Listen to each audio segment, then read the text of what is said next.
Do you feel like your kid is not learning science the way you did? When you ask them about science class, does it seem like something is missing for them? If you've ever had that feeling, it's because something is missing. Now, before I go off on this, I do want to say that your child's school is not entirely to blame for this. There are a lot of factors involved. But no matter which way you slice it, kids aren't learning science the way they used to. And one thing they tend to be lacking these days is critical thinking skills. I've been teaching science for over 17 years now, and I have seen the shift in how students learn. They're using fewer critical thinking skills and more just going through the motions skills. Instead of focusing entirely on blame here, I want to talk about why students are not developing their critical thinking skills the way they used to, and the way you were probably used to doing it. There are a lot of factors, and when they all come together, they create this kind of mess that is the current state of science education. The first factor is on the students themselves in conjunction with a major cultural shift in education. This shift has been slowly happening for quite a few years now, but took a major slide when COVID hit and then has continued to slide downwards in the years following. I'm sure you've heard at least rumblings of this somewhere, either from your kids, their teachers, the media, or somewhere else.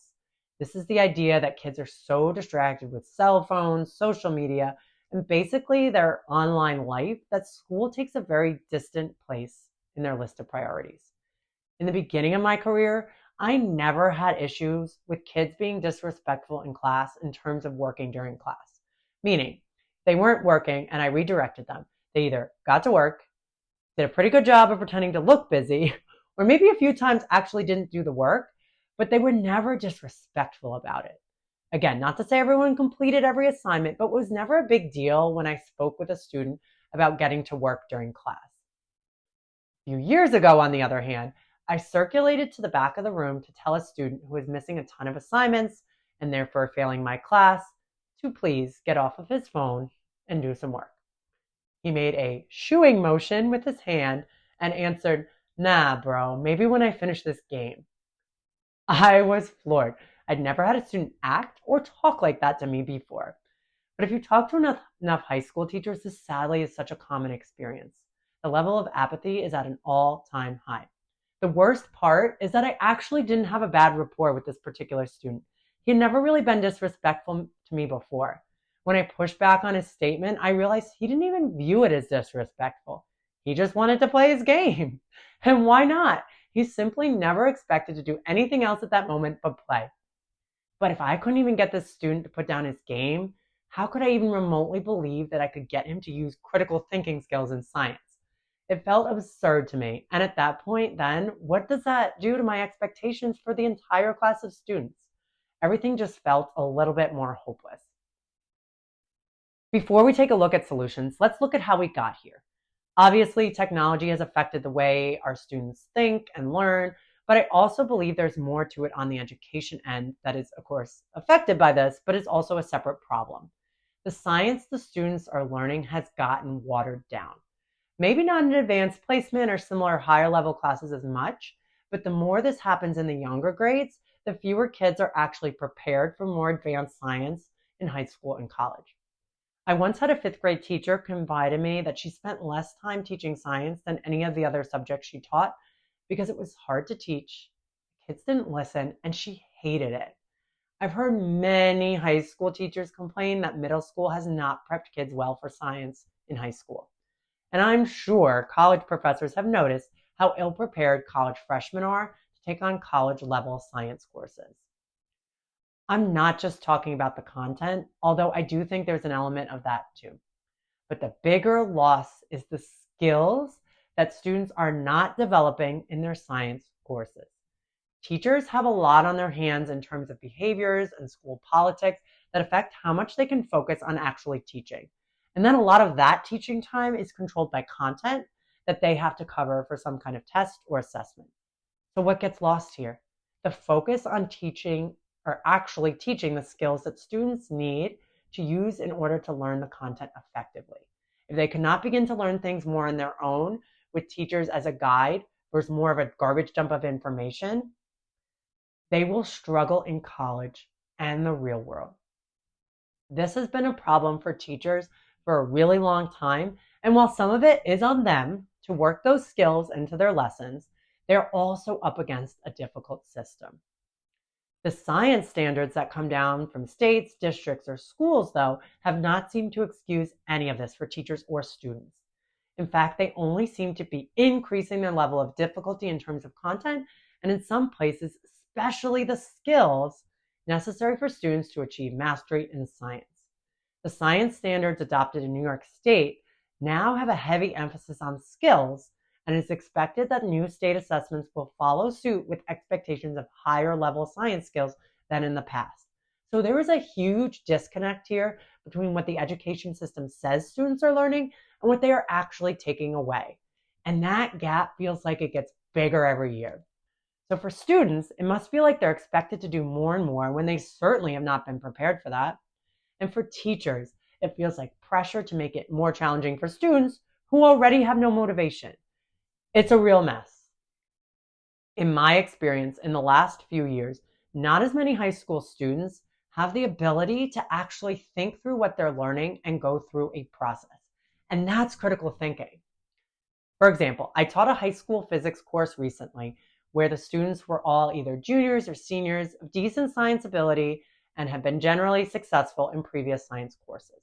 It was not the most advanced physics course the school offered, but it was definitely more difficult than your regular graduation requirement science class that every student needed in order to graduate. Because it was a little higher level, I expected the students to be motivated enough to think through problems and work on really learning the physics at least most of the time. Very few of them were, almost any of the time. What I noticed is that these critical thinking skills that I expected to witness as the students worked had been drowned out by them just going through the motions to get an answer so they could get back to their phone. Any visions I had of the students being able to do more of the figuring out on their own to prep them for college level work and the real world were dashed. Not to say I didn't try, but it was really only successful for the one or two students who were actually motivated on their own. It felt natural for me to either bend over backwards more and scramble to figure out a way, or to blame the students for being lazy. But when I thought about it, I realized that neither of those inclinations were actually helpful. We were not solely to blame in what was happening, these students and I. There were so many factors at play here that it was simply impossible to just blame them or me. It may seem like these kids were lazy, but they really have been programmed to do a certain level of work for a long time. Remember that the next time you're angry that your child's grades are so low and they're looking at you either surprised at the low grades or surprised that you're so mad. And I realized as their teacher, I would not be able to change or undo that programming in our class environment no matter how hard I worked. Since the students were already conditioned that way, it would take a lot to break them out of that. Why would they want to start learning in a way that seemed completely foreign to them and seemingly required a lot of energy this late in their high school career? Whether consciously or unconsciously, that cost-benefit analysis just didn't make sense to them. After this, I began to wonder what really would help these students if I couldn't reach them in my classes. They have to break out of where they're at if they really want to be successful in college, a career, and the real world. And they have to do it at least some degree on their own. But that's nearly impossible without any guidance and support. Where would they even start? This is when I started thinking about creating my Science Skills Accelerator online course. Students aren't learning these skills in schools. They have to focus on them on their own. In today's world, most people, teenagers included, want to do that at their own pace. Most teenagers also don't want some adult to tell them exactly what to do and how to do it. So while tutors and teachers can help with this guidance, if students don't trust them pretty completely, it has little chance of going anywhere. Science Skills Accelerator is a program where students can work on their science skills, including critical thinking skills, so that they can get to a place where they can use them effectively in science class. This results in a better performance and better feelings when it comes to science class. Inside the course, I go through and model examples using actual science content and give students practice so that they work on their own system of learning that they can apply in their own science classes. My next video will talk about what you can do as a parent to help your child succeed in science class. So keep watching. I also have a guide filled with tips for your child to improve their science grade. And if you want me to help your child with a step-by-step process to improve their critical thinking skills for science, check out Science Skills Accelerator, linked in the description below. Thank you so much for being here, and I hope to see more of you soon.